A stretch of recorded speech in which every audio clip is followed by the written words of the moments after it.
Pronto, agora a gente tô gravando a aula para quem não tiver acesso, quem chega atrasado, enfim. Ou quem quiser assistir de novo, ou mesmo para ficar na internet, a gente assistir de novo, assistir quantas vezes quiser. Pedi para que a gente começasse lendo o capítulo 6. Então, a gente vai ler ele junto e vai trabalhar com essa forma de leitura que eu disse que não é ortodoxa, porque ela começa já pelo capítulo 6 e não vai começar pelo 1 e nem vai seguir essa regra de 1, 2, 3, 4 e 5. Então a gente vai começar logo pelo capítulo que eu diria que é um capítulo mais denso. E a partir dessa densidade, que eu diria que é interessante, a gente vai partir para os outros capítulos e assim tirar dúvidas.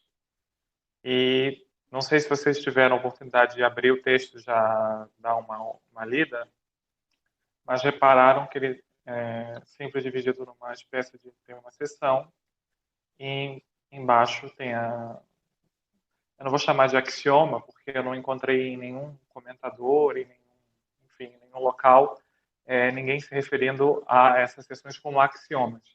Mas essas premissas, eu acho que assim posso chamá-las. Então a gente começa sempre lendo uma premissa e já destrinchando o texto e eu apontando os possíveis problemas de tradução. Então, vamos lá, capítulo 6 dos princípios da mais antiga, moderna filosofia da Anne Conway, que diz o seguinte na sua seção 1, que todas as criaturas são mutáveis quanto à sua natureza. Aqui tem um pequeno detalhe de tradução, que é todas as criaturas são mutáveis em sua própria natureza. A tradução correta, literal, melhor, eu acho, seria assim. Então, as criaturas elas são mutáveis quanto à sua própria natureza, não é qualquer natureza mutante que elas teriam, e sim a sua mais intrínseca, mais inerente, mais essencial, digamos assim. E vamos, como Anne Conway explica isso. Visto todas as criaturas serem mutáveis quanto às suas naturezas, a diferença entre Deus e as criaturas, devidamente considerada, fica claramente demonstrada pela experiência cotidiana. Ora, se qualquer criatura é mutável quanto à sua natureza, é mutável na medida em que é uma criatura. Então, aqui, a gente já começa com uma situação da Anne Conway que é muito peculiar. Ela trabalha a partir de uma coisa que nós entendemos como estatutos ontológicos. O que são eles? Ou quais seriam eles? Seriam as criaturas, ou a criação, como eu prefiro traduzir, Deus e o Messias. São três naturezas diferentes, são três essências diferentes, digamos assim. A diferença deles é essencial. E qual que é a essência, assim, digamos, de cada um? A de Deus é ser o quê? O Criador, o que é próprio de Deus. Então, portanto, é ser o Criador. Essa sua característica é essencial, que o faz diferente de todas as outras coisas existentes, né? Os outros entes. A segunda natureza, que eu vou chamar aqui já apelar para a criação, que são todas as coisas existentes no mundo da metafísica da Anne Conway, que, como eu já falei, adiantei na primeira aula, é um monismo espiritual, ou seja, ele parte do princípio de que todas as coisas são espirituais, elas não são materiais. Mas a essência, aquilo que faz algo ser algo, digamos assim, com relação às criaturas, é a sua natureza mutável, ou seja, a sua possibilidade de mudança, de se alterar. Por enquanto, a gente fica só nessa parte porque tem algumas especificidades que depois no texto vai aparecer por que existe essa possibilidade de se alterar e por que ela é tão importante.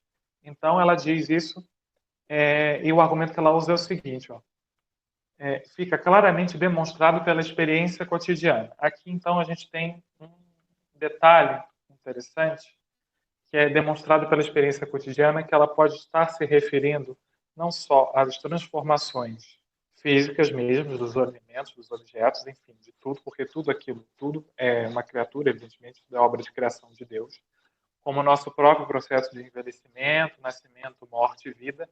Então, isso seria alguma espécie de mutabilidade, seria essa natureza mutante. Mas não é ainda o que a Anne Conway pretende. E há um terceiro estatuto ontológico que ela chama de Messias.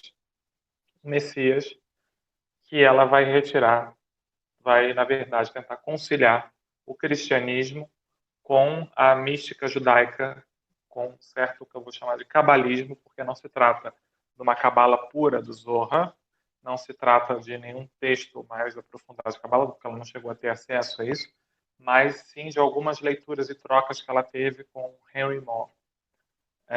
E a natureza do Messias ela é dúbia, ela é dupla, ou vou dizer, melhor seria ambígua, ele é tanto criador quanto criatura. Então ela vai falar que o Messias é Jesus de Nazaré, ou Adão. Mas não é qualquer Adão, é o Adão da Cabala, é o Adão Cadmon, que se fala. É aquele que nomeia, que dá nome às coisas. Não lembro agora em qual evangelho está isso, mas se diz que Deus é o Logos. Isso se referindo a Jesus, é no Novo Testamento, por isso é óbvio, o Evangelho é o Novo Testamento. Eu tenho essas confusões teológicas um pouco na cabeça. Mas diz eu sou a verdade ou algo do tipo. Mas o termo grego seria eu sou logos, e a gente, por vezes, traduz logos como verdade. Então, ela vai encontrar essa similaridade entre verdade, no sentido de verdade, palavra, logos, na capacidade de nomear. E essa natureza mutável, esse mediador, que seria o Messias, ou Adão Kadmon, digamos assim, que é o da Cabala, ele tem essa característica de dar nome às coisas, às criaturas. Então, esses são os três estatutos ontológicos que existem dentro da metafísica da Anne Conway.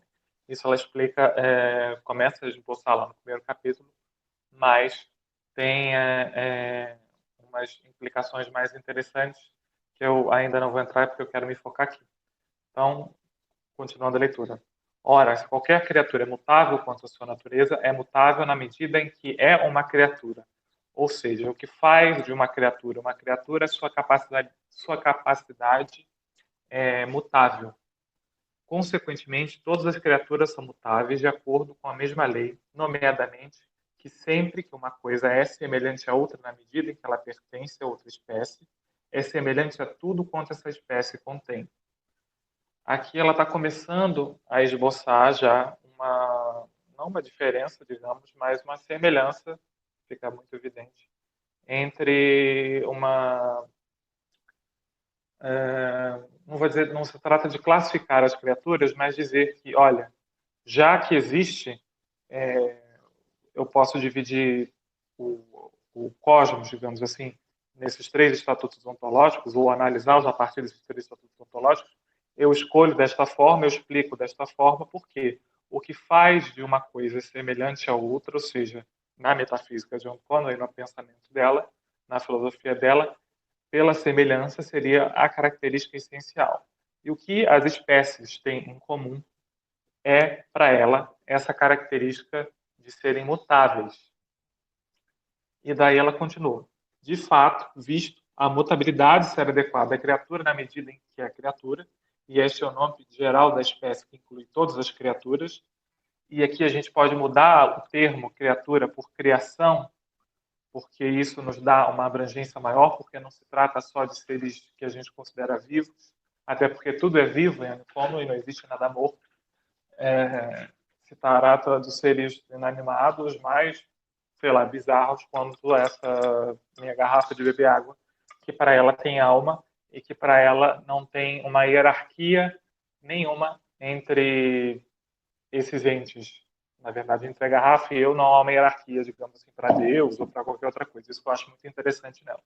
A gente tem, por exemplo, o Descartes, lá na sua proposta, dizendo que os animais não humanos não têm alma. Eles são destituídos de alma e que suas emoções, digamos assim, são derivações. Desculpa, movi um pouco a câmera. São derivações do instinto, se eu não me engano. Para Anne Conway não existe os animais não humanos. Eles têm tanto alma, os minerais têm alma, esse computador do qual eu estou falando com vocês, os celulares, etc., também tem alma. Tudo é espírito. E a matéria, o que a gente entende por matéria, seria espírito condensado. E, por enquanto, deixa eu ver se eu encontro mais alguma questão aqui de tradução que seja assim. Então, ela usa, de fato, o termo criaturas, só que eu acho que para entender melhor, para pedagogicamente falando, eu acho que quando a gente coloca criação, se torna mais fácil, porque dentro da proposta dela, ela não está fazendo uma separação entre seres vivos, seres não vivos, etc., porque isso não existe. Tudo é vivo, tudo é vivo, então não existe essa possibilidade. De fato, visto a mutabilidade ser adequada à criatura na medida em que é criatura. E este é o nome geral da espécie que inclui todas as criaturas. Parece não haver outra distinção entre Deus e as criaturas. O que temos aqui agora nesse ponto do texto? A característica essencial que diferencia para ela Deus das criaturas ou da criação. E por que isso é importante? Lembra que no início desse texto ele se propõe ser um texto nomeadamente contra doutrinas ateístas, contra o espinosismo, hobbesianismo e o cartesianismo.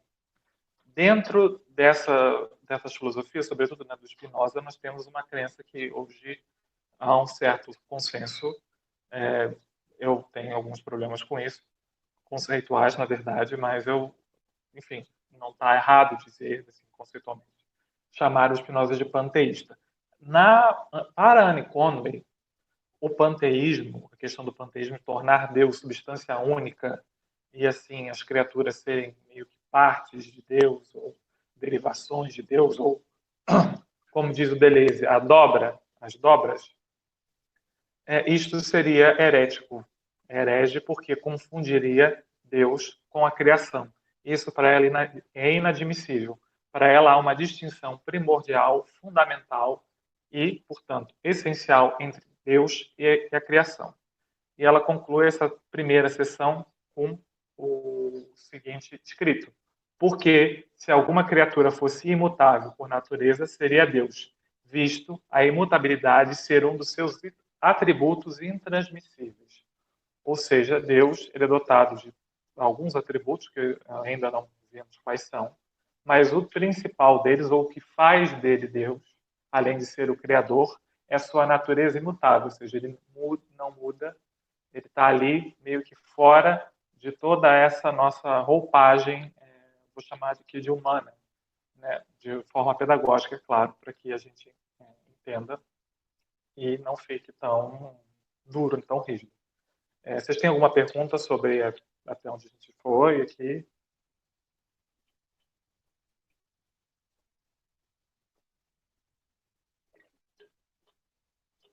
Por favor, façam perguntas, é importante. Tenham dúvidas, nenhuma dúvida é besta, digamos assim. Eu tenho, boa tarde, eu tenho uma dúvida. Por favor, pergunte, diga. Na verdade, eu não acho que seja algo muito grande, mas enfim.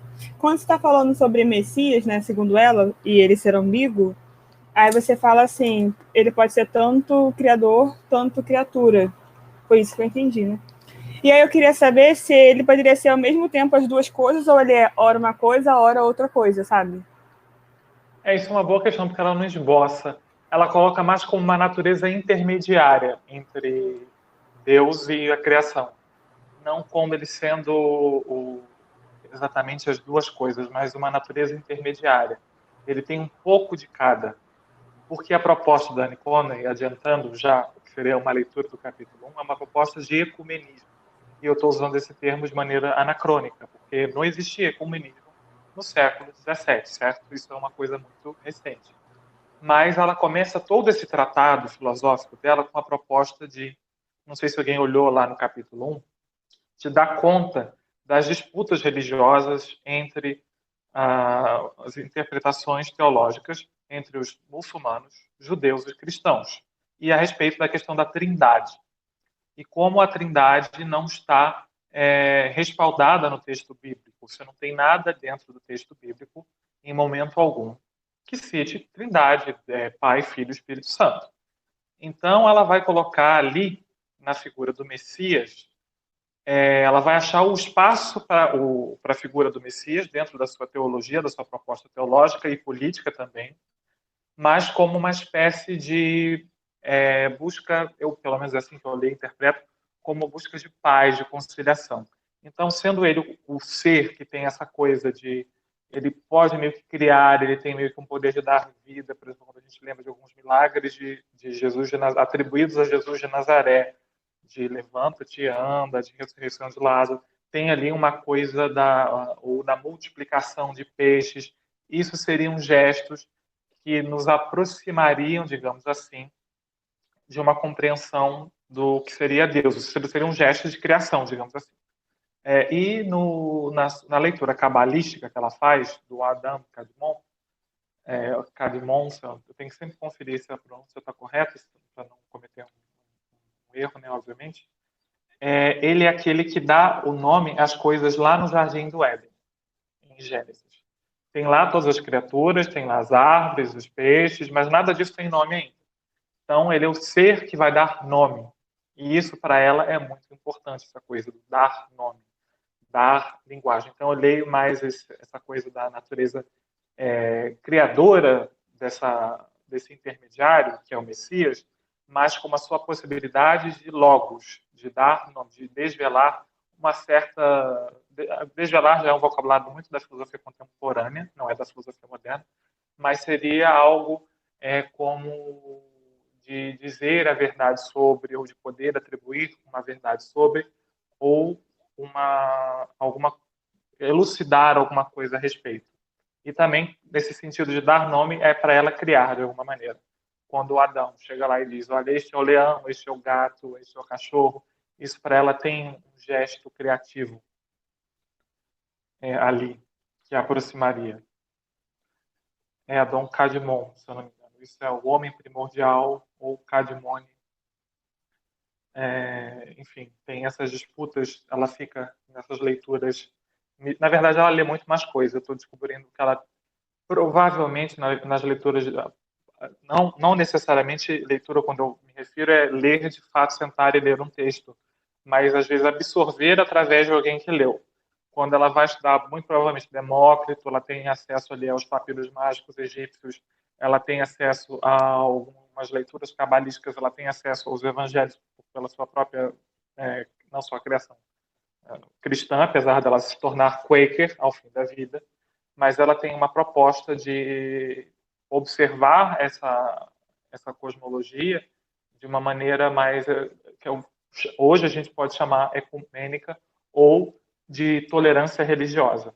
A gente pode falar eu não gosto muito da palavra tolerância, porque eu acho que tolerar é tem um quê de violência na tolerância, né? Eu digo meio que, olha, essa verdade aqui ela é minha, se você tem a sua, eu aceito a sua, mas a minha que é verdade. Eu aceito a sua interpretação. Então, tem uma crítica, acho que, se eu não me engano, é do filósofo francês, do filósofo d'Argélia, na verdade, porque não é o Levinas, é o outro, é o Derrida, que vai fazer uma crítica dura à tolerância. E ela, obviamente, não utiliza em momento algum a proposta de tolerância. Mas quando a gente segue a história da filosofia assim como algo que acontece não estou falando de cronologia, não estou falando nada disso, mas algo que acontece com uma sucessão de eventos e tem uma história, uma narrativa para contar, você vai chegar com Leibniz tendo uma proposta muito semelhante de unificar as duas igrejas, ou os protestantes e os católicos, eu vou chamar de duas igrejas.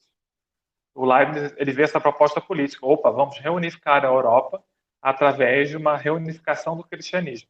E ele vai derivar isso daí muito da proposta do Nicômaco. Só que a proposta do Nicômaco, na meu ver, é muito mais rica, porque é quase uma proposta de paz das religiões abraâmicas que compreendem, sei lá, um número gigante de pessoas e que não se limita a uma questão política no sentido de poder. Se vai para uma questão mais de amor ao mundo. E aqui a gente tem, então, aí é a minha tese, tá? Eu agora estou puxando sardinha aqui para a minha tese do que eu estou escrevendo do outro lado.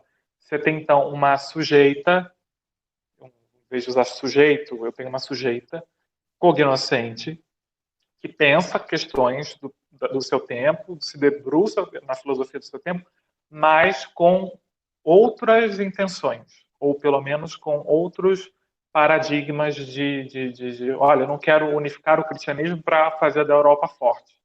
Eu quero simplesmente escrever um tratado filosófico que vá dar conta de um problema teológico seríssimo que tem gerado confusões, guerras e mortes. O que para ela, nas suas concepções éticas e morais, me parece ser muito, muito mais grave do que a disputa sobre quem está certo, quem está errado ali na coisa. Embora ela tenha todo o arcabouço teórico, filosófico e teológico para dizer, olha, a Trindade não se sustenta dentro da Sagrada Escritura. Ponto. Ela vai lá e diz isso com todas as letras no capítulo 1. Professor, só uma colocação aqui que eu acho que eu me perdi aqui nessa última colocação sua. O senhor falou que os 3 estatutos ontológicos da autora é Deus, criatura, né? E Messias. E Messias. Messias. Aí o senhor colocou que Deus é o ser criador. Aí como ela coloca como Messias é o que vai nomear. Ela não coloca... Eu tinha entendido que Messias estava na mesma posição que Deus. Não é. Não, o Messias ele tem uma natureza mediadora. Ele tem um pouco da criação, ele tem um pouco de nós, digamos assim, e ele tem um pouco de Deus. Ele está no meio do caminho. É porque o Messias eu sempre entendi como Deus, né? E não é o caso, no entendimento dela. Para ela não, porque ela justamente ela vai juntar Jesus de Nazaré, ela vai pegar o cristianismo junto com a cabala judaica. Para tentar fazer o quê? Uma proposta ecumênica. Isso seria explicando a sua filosofia, mas ela demonstra isso e como isso é interessante pensar a partir dessa perspectiva. E aí, como eu citei nos evangélicos, os evangélicos é ótimo. A questão do evangelho, se eu não me engano, do João, que diz eu sou a verdade, eu sou o Logos. Então, eu leria essa natureza criadora, digamos assim, do Messias, como essa capacidade de dar nome às coisas ou de nomeá-las, ou então simplesmente ter a palavra mágica de dizer levanta-te e anda e isso funcionar. Porque se a gente fizer agora, infelizmente, não vai funcionar. Mas a natureza do Messias era uma natureza mediadora, como se ele fosse a nossa conexão, de alguma forma, ou a nossa possibilidade de nos conectarmos com o que ela chama de Deus. E é uma coisa muito... e é interessante, apesar da natureza imutável de Deus, não há um gesto de criação que se termina.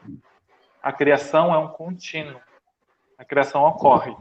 Isso que eu falei isso na aula passada e repito agora, isso que acontece aqui, por exemplo, eu acabei de ver um dashboard maravilhoso lá no fundo, é um gesto de criação.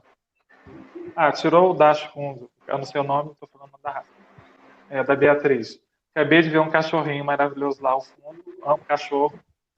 E essa conversa, todo esse diálogo, toda essa aula, toda essa troca, isso aqui é um gesto de criação. De criação. Ocorre. A criação continua. Entendeu? Então, assim, ela tem essa vertente. Mais alguma dúvida? Professor, eu tenho uma dúvida. Por favor.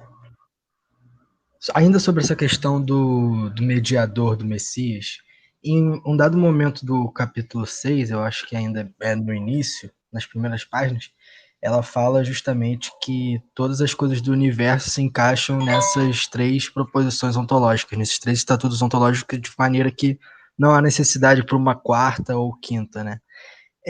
E aí, com esse comentário que você fez agora sobre o fato de poder o mediador ser tanto o Messias, Cristo, como o que ela coloca, eu acho, como Adão Celeste, que ela coloca no capítulo 6. O Adão Celeste ou Adão Cadmon, porque eu li na Cabala, eu fui tentar buscar a fonte original. Adão Celeste está ótimo, é melhor porque está de acordo com a tradução. Eu também só tô falando que foi, eu acho que a palavra que ela usou quando eu estava lendo. Mas, enfim, a pergunta é que, nesse caso, não seriam 2 mediadores diferentes e dessa maneira, contrastando com o que ela fala dos 3 estatutos ontológicos, não seria uma espécie de...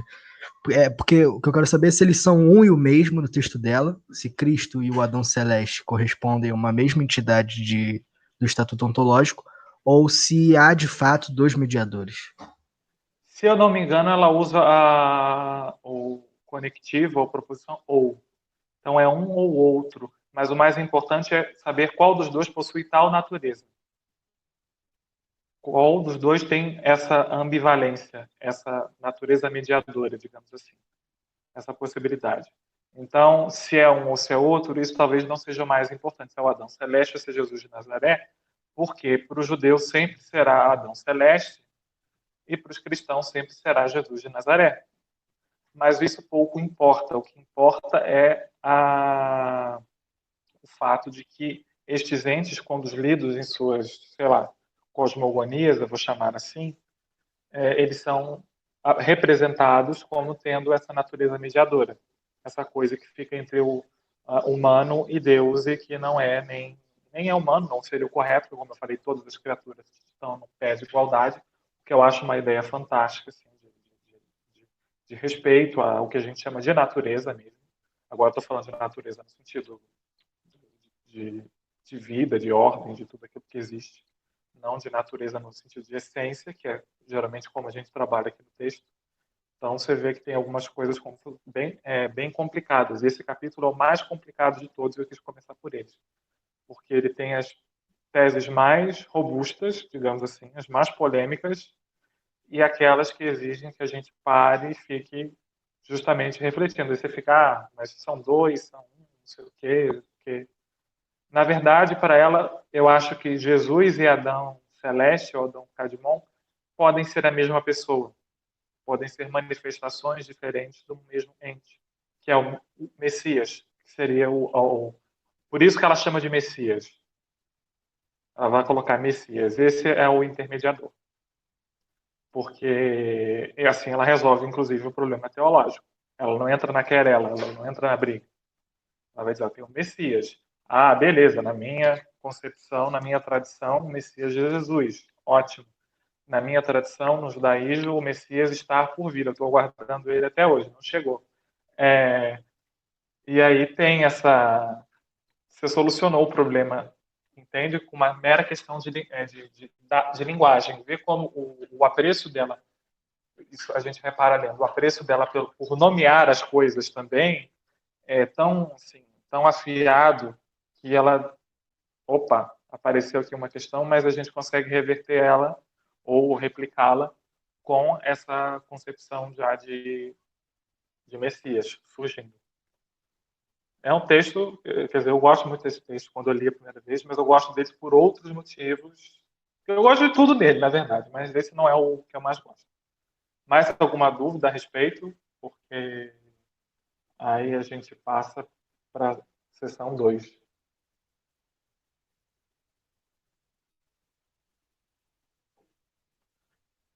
Então, vou passar para a sessão 2. Até que ponto chega essa mutabilidade, se a natureza essencial das coisas ou apenas aos seus atributos e modos de ser? Deixa eu só ver se existe algum problema. O quanto essa mutabilidade se estende ou é grande, qual o seu tamanho ou o seu modo se é um modo de existência ou se é um atributo. Ou seja, ela quer saber se essa natureza essencial das coisas é um atributo ou é um modo de ser. Ou seja, já tem uma distinção aqui entre essas duas coisas. Vamos então ao texto, ao que ela diz. Consideremos agora o grau dessa mutabilidade.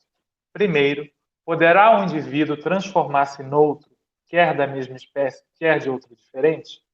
Digo que isso é impossível, porque então a natureza essencial das coisas modificar-se-ia, o que causaria grande confusão, não só para as criaturas, mas também para a sabedoria de Deus que tudo criou. Olha que interessante aqui, agora nem é uma questão filosófica per si só, mas ela levanta a possibilidade de que, se a gente muda os seus estatutos ontológicos ou a forma como ela interpreta a realidade, isso causa confusão, inclusive, para Deus. Ou seja, quase como se Deus não fosse nem onipotente, né? Apesar dela dizer que ele é onipotente, lá no primeiro capítulo, ela chega aqui nesse ponto e ela fala, olha, se eu mudar um pouquinho a ordem das coisas tal como elas são, eu posso causar uma confusão enorme com Deus. Então, assim, tem um tom do texto que também não é religioso exatamente, é meio íntimo, eu diria assim, tem uma diferença. Você vê que eu não imagino esse argumento, não só para as criaturas, mas também para a sabedoria de Deus que tudo criou. Eu não vejo não vejo essa argumentação assim, então tem não diria uma ingenuidade, não se trata de uma ingenuidade, mas sim de uma realidade nessa filosofia aqui. Tem uma coisa assim fresca, sabe? Como se a gente estivesse lendo assim aqueles nossos. Isso isso não deprui, nem deixa ele menos rico, mas o deixa mais desafiador, porque ele está ali ainda dentro do lugar assim daqueles nossos escritos corajosos, quando a gente ainda não foi tolhido por toda aquela bagagem, né? Ou pelaquela sensação crônica de vazio, de que a gente não sabe nada e que precisa ler, ler, ler, ler e ler. Aí ela segue. Por exemplo, se um homem pudesse transformar-se em outro, nomeadamente Paulo em Judas ou Judas em Paulo, então o que pecou não seria punido pelo seu pecado, mas sim outro em vez dele, que era inocente e virtuoso. Assim, um homem justo não receberia a recompensa de sua virtude, mas sim um outro mergulhado no vício. Mas, se supusermos que um homem justo se transforma em outro, como Paulo em Pedro e Pedro em Paulo, então certamente que Paulo não receberia sua própria recompensa, mas sim a de Pedro. Nem Pedro receberia a sua, mas sim a de Paulo. Esta confusão não se coadunaria com a sabedoria de Deus. Além disso, se a natureza essencial dos indivíduos pudesse transformar-se em outra, daí decorreria que as criaturas não têm um verdadeiro ser, uma vez que não poderíamos ter a certeza de nada, nem poderíamos ter verdadeiro conhecimento ou compreensão de coisa alguma. Aqui, então, temos uma tese filosófica. Primeiro, ela começa a sessão com uma brincadeira, digamos assim, quase com um jogo de palavras, e um jogo de palavras teológico cristão, entre Pedro, Paulo e Judas, e sobre as virtudes dos merecimentos de cada um, isso no mundo vindouro, possivelmente, no pós-vida. Que, aliás, essa tese, não sei se vocês sabem, não é cristã, é egípcia, isso está lá no livro dos mortos do Egito, essa ideia de que teremos recompensas, seremos julgados, na verdade, teremos meio que recompensas, ou seremos punidos depois da morte. Isso não é cristão, isso é egípcio. O cristianismo absorve, ele tem essa... Não, isso é comum, essa porosidade teológica ela é comum a várias religiões, mas o cristianismo, quando precisa se tornar uma religião institucional, estatal, ali naquele período, ele precisou comer muita coisa das outras. Então, ele sai disso, isso está lá no livro dos mortos do Egito, e também está no orfismo grego. Agora, quem começou com quem, eu não vou saber dizer. Eu sei que, obviamente, o orfismo grego, os gregos, na verdade, têm um relacionamento ali com os egípcios, e está tudo ali muito confuso. Mas isso é só uma questão de curiosidade. Mas a tese é de que seria impossível você conhecer alguma coisa se a natureza dessa coisa mudasse constantemente. A gente não conseguiria ter um conhecimento intelectual verdadeiro a respeito dela, caso isso ocorresse com uma certa constância. Ou seja, é mais ou menos como pensar em alguém que toda hora muda de nome com muita facilidade. Não estou falando aqui ninguém de identidade fluida, mas estou falando de alguém que está enganando, um farsante, que está ali tentando justamente falsear-se. Ela está dizendo, olha, se a gente muda, se a natureza das coisas muda conforme, pudesse mudar conforme uma certa aleatoriedade, ou de uma maneira, sei lá, qualquer que fosse, isso daria a impossibilidade do conhecimento. Vou retomar um pedacinho do que eu li e continuar lendo. Uma vez que não poderemos ter a certeza de nada, nem poderemos ter verdadeiro conhecimento ou compreensão de coisa alguma. Portanto, todas as ideias e concepções inatas da verdade que todos os homens encontram em si seriam falsas e, consequentemente, também o seriam as conclusões delas extraídas.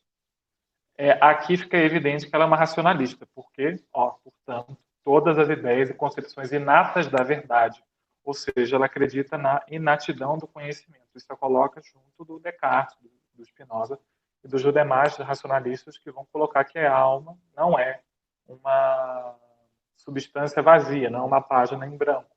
Já se contrasta com o quê? Com seus conterrâneos ingleses, com Hume e com Locke, com os empiristas. Ela é uma inglesa dentro de um ciclo que a gente chama dos neoplatônicos de Cambridge, mas, que obviamente todo neoplatônico vai ser uma espécie de racionalista, com muitas aspas nisso aí, mas você vê que quando a gente vai analisar a história da filosofia um pouco mais a fundo, a gente vê que essa ideia de que lá na Inglaterra só tinha empirista decai, e aqui nesse texto já ficou bem claro. Ela deixa muito evidente a sua posição teórica com relação a essa insinuação, digamos assim. E aí ela continua.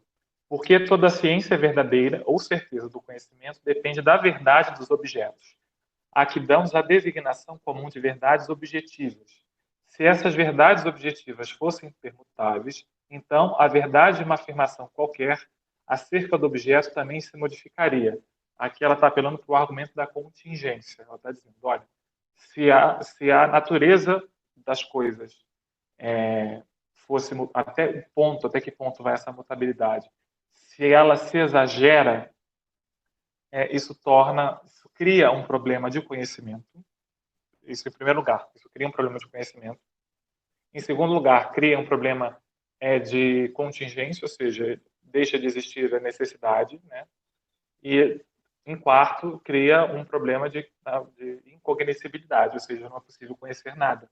Uma vez que eu não consigo afirmar com precisão nada de comum, ou de correto, ou de forte, digamos assim, ou de essencial às coisas. Se essas verdades objetivas fossem perguntadas, então a verdade de uma afirmação qualquer acerca do objeto também se modificaria.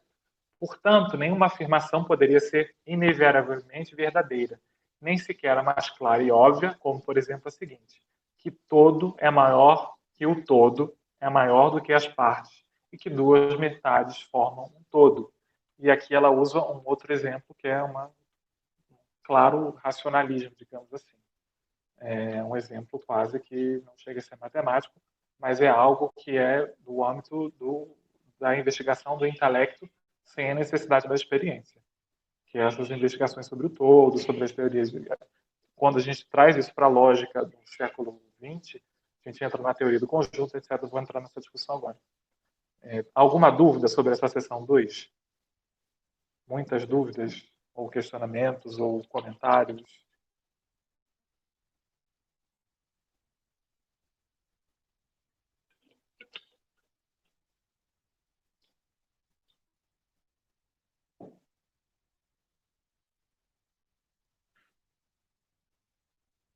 Basicamente, aqui ela está fazendo uma defesa, né, uma apologia aos seus estatutos ontológicos. Ela está dizendo, eu preciso tê-los, preciso defini-los, preciso para saber e para conseguir afirmar qualquer coisa. Ou seja, os fundamentos do conhecimento precisam ser dados de alguma maneira, e para que eles sejam dados, eles não podem ser colocados em termos de mutabilidade ou do que eu chamo aqui já isso seria já eu posso chamar de interpretação de contingência, do que é aquilo que pode, o que não pode, do que muda, das variáveis. Então aqui tem uma questão já de teoria do conhecimento, que já vê o texto avançando para uma outra nuance.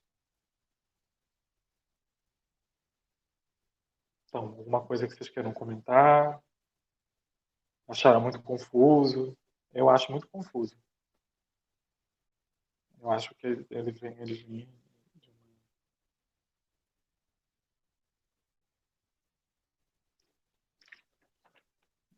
Now let's consider first.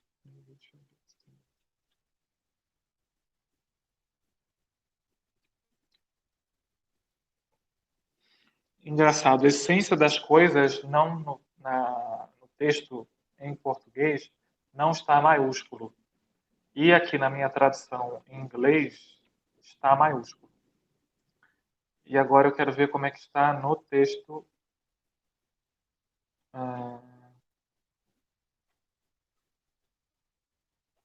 no texto em latim.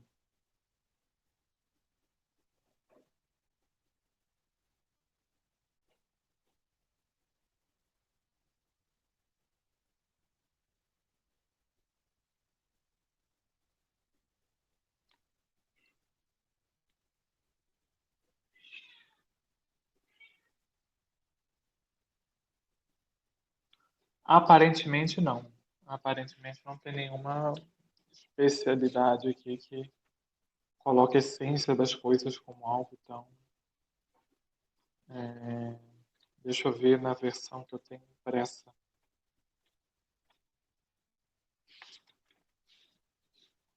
Que seria mais fidedigna, na verdade. Quer dizer, que é tão fidedigna quanto acho que é a mesma.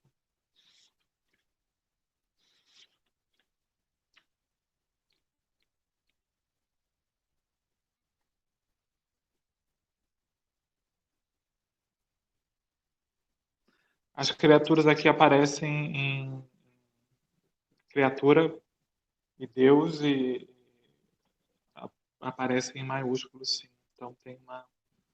Você vê que ela está citando coisas. Isso textualmente refere, então, aos seus estatutos ontológicos com algum grau de importância, que não está dado nessa tradução do português. Então, se atentem um pouco a esses detalhes que fazem uma diferença.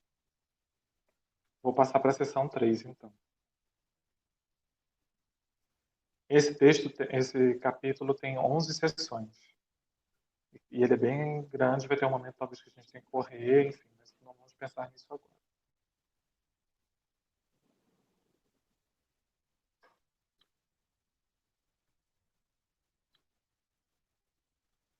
Eu acho que tem um erro aqui nesse PDF. Na verdade, é um erro de impressão, porque esse PDF é meu, quer dizer, não foi eu que fiz, mas é porque esse livro ficou com uma amiga minha, ficou preso no Rio no início da pandemia. Tá vendo? Sessão 1, sessão 2, aí não tem a 3, aí tem a 4. Então a 4 seria a 3. Ou isso seria. Deixa eu ver.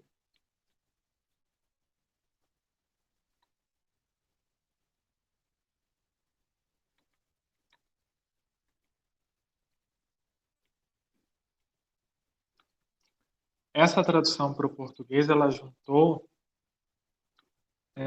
na verdade, duas sessões.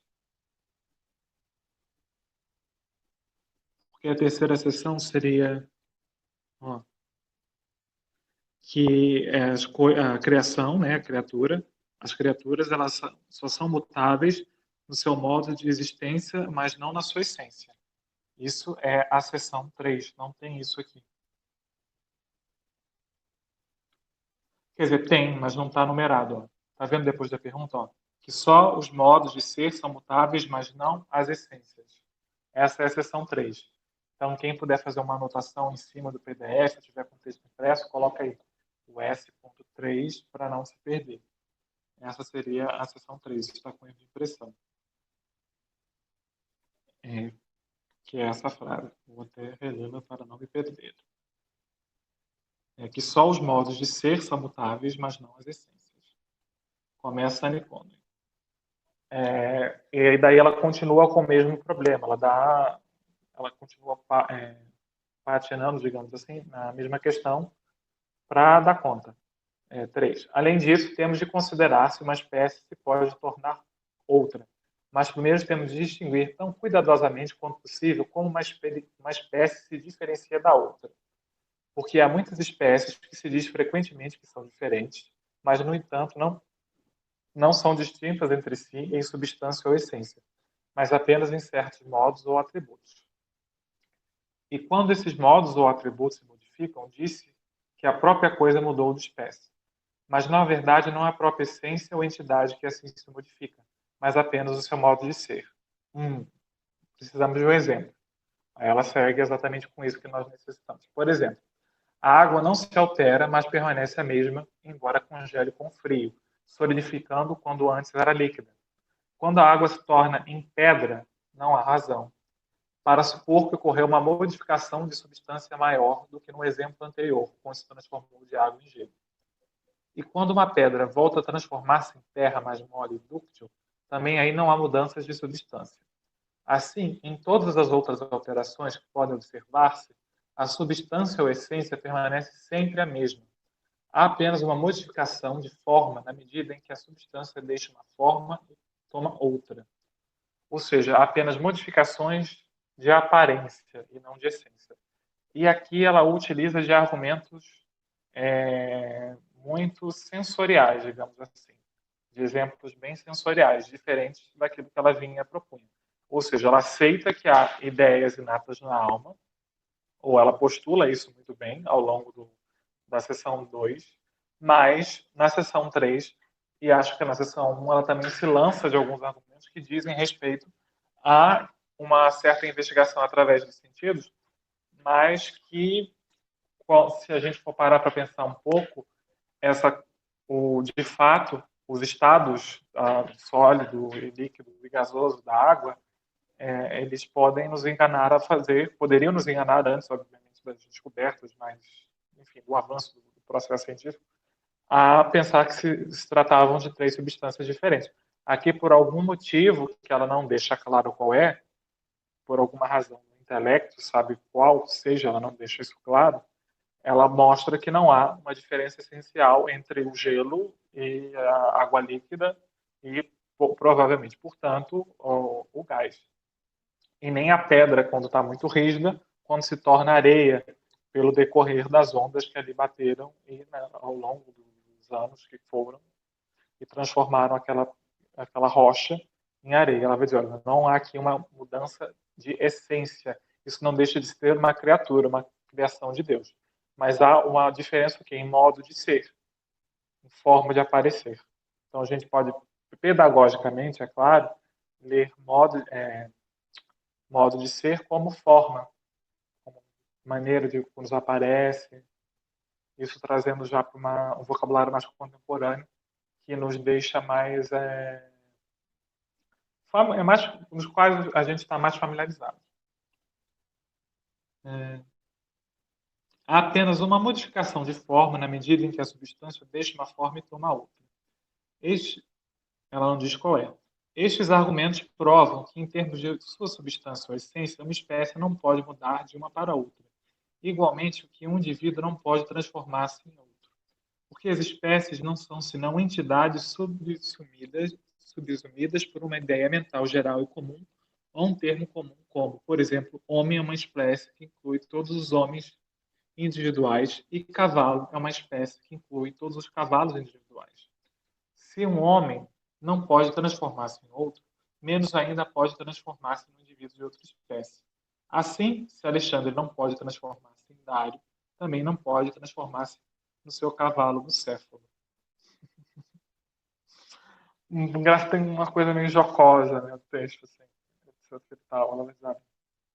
Não existe essa coisa de transformação.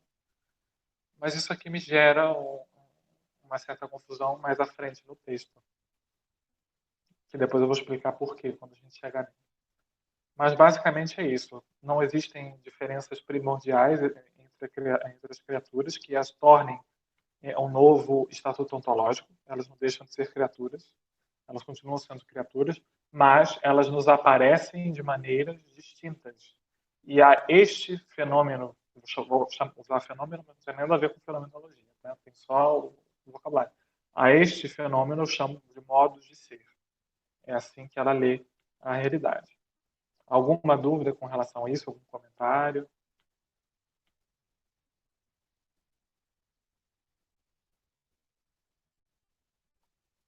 Qualquer coisa, bem-vinda. Qualquer contribuição, gente. Não existe nada que seja... Eu mesmo tenho muitas... Eu não tenho dificuldade de compreender, eu compreendo o que ela diz, embora me venham algumas discordâncias, ou me venham alguns contra-exemplos. Mas e a evolução das espécies, se a gente fosse pensar a partir disso aí? Como é que a gente poderia explicar essa situação através da metafísica de John Conway? E eu acho que ela vai conseguir explicar isso mais à frente, mas não com a ideia de que há um aprimoramento das criaturas, ou seja, não em gênero, mas um homem que se torna um homem melhor, um cavalo que se torna um cavalo melhor, ou um protótipo, digamos assim, um animal que antes era... Enfim, se a gente for pensar agora, viajando aqui, abrindo espaço para dar uma viajada, pensando nessa questão da origem das espécies, mas como uma espécie de aprimoramento, de fato, de tornar-se mais perfeito. Isso não seria uma mudança essencial, isso, ou seja, esses seres não deixaram de ser criaturas, mas eles passaram a mostrar-se mais virtuosos e, portanto, com um modo de ser diferente. Alguma coisa para comentar? Porque aí eu acho que a gente consegue, deixa eu ver o tamanho, a sessão 4 é enorme, não vale a pena começar hoje. Porque ela vai trabalhar justamente com a questão que foi colocada anteriormente, sobre a mutabilidade, sobre a coisa com Cristo, etc., que vai entrar no cerne dessa discussão teológica. E para as aulas não ficarem cansativas, elas sempre vão durar de 50 a 50 minutos é o prazo, porque é muito cansativo ficar nessa aula. Nesse modelo de aula que não é presencial, onde a gente não consegue ter uma interação tão íntima que seria mais interessante. Vocês têm algum comentário até agora aqui? Alguém leu mais alguma coisa? Tem alguma dúvida que a gente já possa tirar? Porque a gente vai continuar seguindo esse ritmo bem devagar. E se a gente não acabar esse semestre, a gente emenda no outro, aqui a gente faz uma continuação. Mas a ideia é dar conta desse texto. Eu vou tentar gravar umas aulas extras sobre umas questões que a Doroteia, por exemplo, colocou sobre a relação da Nicono e com o neoplatonismo, queriam falar sobre isso, as questões históricas do texto, a relação dela com a Cabala, mas não queria transformar isso em aula. Eu queria que a aula fosse um momento de leitura e de troca mesmo, do texto dela. E aí eu devo gravar isso e disponibilizar, para ficar como se fosse um material extra. Até porque isso também isso contribui na própria escrita, na hora de escrever a tese, né? Preparar ali uma aula. Mas, por enquanto, o que a gente viu hoje foi essas 3 sessões apenas. São as que diz, eu vou relê-las, uma questão pedagógica, todas as criaturas são mutáveis quanto à sua natureza. A 2 é até que ponto chega essa mutabilidade. Se é a natureza essencial das coisas ou apenas os seus atributos e modos de ser. E a 3, que não está numerada aí, peço que vocês numerem, que só os modos de ser são mutáveis, mas não as essências, que é ela respondendo a sua pergunta colocada na seção 2. A 4, só lê-la para a gente começar a pensar no que vem por aí, né? Que há apenas 3 espécies de ser essencialmente distintas uma das outras, nomeadamente Deus, que é supremo, Cristo, o mediador, e as criaturas estão no nível muito inferior. Ou seja, dentro desses estatutos ontológicos, desses 3 estatutos ontológicos, há uma hierarquia, e é uma hierarquia clara, porque ela não quer ser uma herege. Ela tem essa... isso tem questões filosóficas, evidentemente, mas eu penso também que tem uma questão pessoal, religiosa, envolvida no texto, e eu não vejo problema nisso, diferente dos demais filósofos, que a gente tem a mania de lê-los com a imparcialidade de que eles são uma espécie de proto-ateus e que o Deus supremo ali seria a razão ou a racionalidade. Eu prefiro não ler a Nicono dessa maneira, até porque ela deixa muito claro que o texto dela é uma refutação de doutrinas que podem dar margem ao ateísmo, e para ela o ateísmo é uma heresia. Então a gente tem que ter em mente que ela é uma cristã e que, enfim, isso para ela importa ao ponto de ela se debruçar sobre a questão, não fugir dela, não recusá-la, não omiti-la, como muitos filósofos fazem, mas sim colocá-la no texto, debatê-la e tentar justificá-la de uma forma ou de outra, enfim, que a gente pode concordar ou discordar. Isso que eu acho mais legal, é não fugir da raia das questões e não fugir da sua própria, enfim, da sua própria crença, da sua própria identidade, com algum ar de imparcialidade filosófica, que nunca se sustenta quando a gente vai ver a fundo A gente sempre vai ver nas entrelinhas ali que os textos dos filósofos e filósofas sempre vão denunciar o lugar do qual eles falam. Ela já é bem clara, ela já é bem honesta. Ela vai dizer, olha, eu falo desse lugar aqui por esse motivo aqui. E você vê que aqui ela usa Cristo já, ela já não usa Messias. Então ela já tem uma predileção a uma dessas, a um desses mediadores. Ela já tem o Messias dela. O dela, tudo bem que Cristo é uma tradução para Messias. A gente pode debater isso e ver até como é que está no texto aqui também em latim está Christus, Deus Suprema, Christus que media. Seria a tradução. Aí fica ambíguo. Será que é Cristo Jesus ou será que é Cristo no sentido de Messias? Teria que ter numa pesquisa, por exemplo, um trabalho mais histórico, apurado de texto, etc. e tal.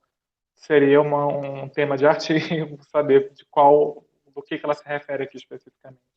Em que momento esse Cristo é Jesus, em que momento Cristo para ela significa Messias. Vocês têm algum comentário, alguma coisa para falar? Alguma reclamação? As questões de... Professor, eu consegui ler alguma coisa, eu achei de difícil entendimento. É uma coisa bem diferente do que eu vinha acostumada a ler, né? Então, eu confesso que eu estou tendo bastante dificuldade de entender. Por isso que eu estou, assim, mínimas coisas que eu não sei o conceito. O que ela está querendo dizer exatamente?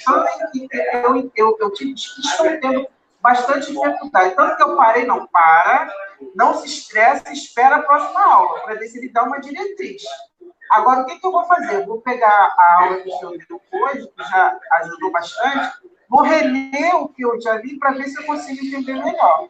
Não está sendo... Mas o que você não souber conceitualmente, eu vou te pedir, coloca lá no grupo, olha, professor, não... ou no privado, aí você fica uma questão, né, sua. Não, eu posso no grupo. Para eu dizer, olha, lê aqui tal coisa que vai te explicar. Igual foi aquela questão, lembra que a gente teve uma que eu te mandei um texto? Foi aquele texto que serviu? Tipo, clareou aquela questão? Melhorou, sim, bastante. É deficiência minha, então, assim, eu estou achando ela assim, muito... Nossa, eu não sei o que ela está querendo dizer. Está muito... Estou tendo dificuldade, a realidade é essa, né? Está sendo uma coisa muito histórica. Difícil, é uma coisa difícil. É difícil, metafísica é difícil. Porque imagina você querer propor explicar toda a realidade do universo no texto. A pessoa inventa uma coisa dessa. Vamos ser honestos? Alguém inventar uma coisa dessa? É muita loucura. Então, aí você tem que entrar nessa loucura dessa pessoa, no caso da pessoa, viajar com ela, para conseguir. Geralmente, eu acho isso uma coisa muito interessante. A minha formação é em filosofia contemporânea, não é em filosofia moderna. E aí na filosofia contemporânea é muito assim. O Ala fala, olha, ou você embarca comigo e me dá a mão, ou a gente vai ter problema. A ideia central é essa. Então, eu acho que isso vale também.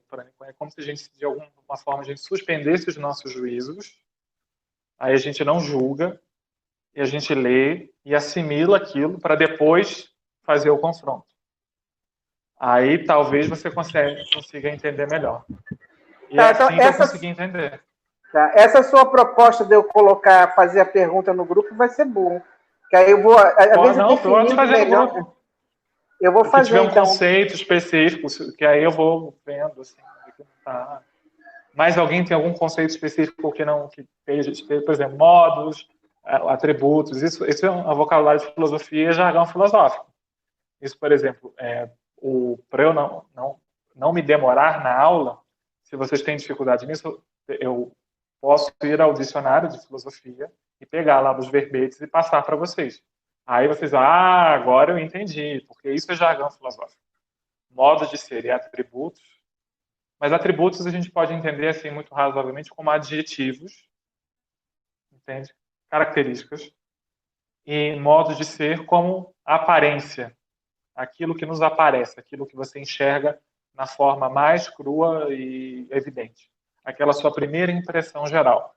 Então, assim, isso seria a explicação muito, até naif, vou dizer, desses dois conceitos, porque eles são conceitos importantes. Mas que ela estava... Porque na época dela, que o interlocutor dela sabia disso tudo. Nós aqui não sabemos, evidentemente. Então, o negócio realmente fica confuso por isso. Mas entenda isso, modo de ser como os adjetivos, modo de ser como a aparência, digamos, tente entender assim. E os atributos como os adjetivos, como as qualidades. Como ela cita o cavalo, eu poderia descrever o cavalo fisicamente um quadrúpede que tem crina, tem aqueles dentões, essas coisas nos ajudam a compreender. E aí, talvez, acho que só essas duas coisas já tenham dado uma boa iluminada. Na minha época de graduação, eu li esses jargões filosóficos e o que atrapalhava a minha leitura era não... Deixa eu só voltar a gravar. Pronto, voltou a gravar. Aí depois eu junto os dois arquivos e boto num arquivo só no YouTube, porque não quero que ninguém fique sem aula, ninguém fique sem assistir. Mas, enfim, a gente deu aquela 1 hora, né? Como eu expliquei, a gente vai fazer sempre essas aulas curtas, mas vamos tentar ser intensos. E aí é bom dar uma lida prévia no texto para já chegar, opa, isso aqui já não sei mesmo, tem dito budufas. Olha, isso aqui é um absurdo, olha que porcaria que eu acabei de ler, perdi meu tempo me escrevendo nesse curso. Para você chegar nesse... Às vezes eu estou olhando para baixo porque eu olho para o computador, né? Porque eu tenho que lembrar que a câmera está acima de mim. Mas é isso. Então a gente vai continuar a partir da sessão 4 do capítulo 6. Talvez demore mais 1 ou 2 aulas para a gente terminar o capítulo 6. Porque esse capítulo é grande. Não sei se vocês já viram, os outros são menorzinhos. Eu acho que só tem um outro também que é tão grande quanto, mas esse é bem... Porque quando a gente conseguir assimilar esse, não entender totalmente, mas assimilá-lo de alguma forma, os outros vão se tornar muito mais fáceis de se compreender. Então, por isso, a gente está começando no 220, para poder depois ir para o 110 de uma maneira muito tranquila. Aí, dúvidas sobre algum conceito específico, a gente tira lá no WhatsApp, eu explico na próxima aula. No início trago, digo, olha, isso quer dizer isso. Geralmente, nunca é com tanta exatidão, mas geralmente se atribui tal sentido a tal termo, a tal conceito, num contexto moderno, racionalista, enfim, esse do qual nós estamos tratando. Professor, por exemplo, uma dúvida. Quando o senhor fala, se a gente muda o estatuto ontológico, cria confusão para Deus. Para mim, não criaria. Ele não é o criador, ele cria o que ele quiser. Pois é, por isso que eu falei que aí ela está numa espécie de... Ela está usando um argumento muito... Vou usar uma palavra zoeira. Ela tá, aí tem uma contradição muito evidente, porque se o Deus... Eu achei... então é isso. Se Deus é onipotente, não existe contradição, ele poderia tudo. Poderia tudo, né? Mas é porque, supostamente, ela entendeu a sabedoria divina melhor do que a nós, e a gente pode pensar dessa maneira. Ela entendeu a sabedoria divina um pouco melhor do que nós, e ela viu que essa impossibilidade de ver os estatutos ontológicos, criar um novo estatuto ontológico, seria uma dificuldade a mais, ou uma confusão a mais. E aí ela explica isso logo abaixo. E nisso ela faz isso como uma brincadeira. Nisso ela está brincando, claramente ali tem um xiste no texto, porque ela sabe que Deus é onipotente. Isso é o primeiro, está lá no capítulo 1, assim, quase em letras garrafais. Deus é o ser supremo, onipotente, onisciente, maior consciência, não sei o que, tdd. Então, quando ela usa isso aqui, é muito estranho ela usar, inclusive. Então, não se apegue se apegue no sentido, olha que legal, uma mulher escrevendo um texto com xistes filosóficos, brincando com a sua própria... brincando, não se contradizendo, mas brincando, porque ela não pode estar se contradizendo, porque ela sabe muito bem o que ela está escrevendo. Mas lembrando que esse texto foi mexido e foi editado por pelo menos 2 caras, 2 homens. O Van Helmont e o Henry Moore, foi publicado póstumamente. Então a gente não sabe até que ponto ela já tinha 20 anos da morte dela quando esse texto foi publicado. Então, a gente não sabe até que ponto essa coisa toda tem né, o que tem aí que foi... A gente nunca vai saber o que foi acrescido, o que foi retirado. Eu sei que as notas de rodapé, a maior parte delas foram acréscimos. Não foi, se eu não me engano, salvo engano, não foi a Anne Comler que colocou essas notas de rodapé. Isso aí foi trabalho dos editores, do Henry Moore e do Francisco von Haumann, que era o médico dela e não é cabalista, não é, meio que alquimista, tem umas... É bem esotérico a coisa, assim. Fazendo outro anacronismo aqui, é bem místico, o meio que ela frequentava era bem eclético. Inclusive, ela tem uma das características que a gente dá a ela é o fato de ela ser uma filósofa eclética, de beber de várias fontes. E sem que isso seja um problema. Ela não segue apesar de ela seguir uma tradição, isso é evidente, ela vai beber em um monte de fontes e vai trazê-las isso para o texto e tentar fazer com que não haja uma contradição muito grande. Mais alguma coisa, gente? Mais alguma dúvida?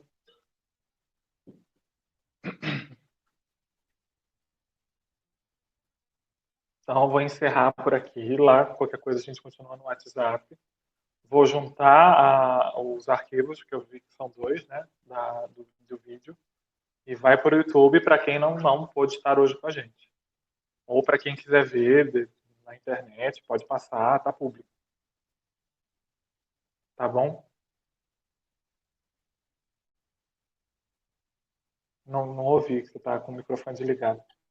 Então, eu na próxima, eu vou colocar no grupo as dúvidas que forem aparecendo com a leitura, que aí vai facilitando, né, o meu entendimento e o de todos, se tiverem dúvidas também. Perfeito. Então, até semana que vem e bom final de semana para vocês. Se cuidem, porque não temos vacina. É bom lembrar, né? Não temos seringa, não temos vacina, não temos... Eu não quero pensar nisso agora, não. Senão aí dá, né? É verdade. Aí quem me desaperfeiçoou, digamos assim, sou eu, né? Depois, quando eu vou ficar meio vicioso, né? Entrar naquela vibe bem negativa. Mas até semana que vem a gente troca muitas figurinhas lá no WhatsApp. E se tiver gente que queira entrar no grupo do WhatsApp, chama, a gente não tem problema, tudo aberto. Só coloco senha aqui na hora da aula, porque eu tenho medo de invasão, de gente troll, dessas coisas de internet. Mas fora isso, é tranquilo. Tá bom. Até quinta, então. Tchau, tchau. Até quinta. Um abraço. Tchau, gente.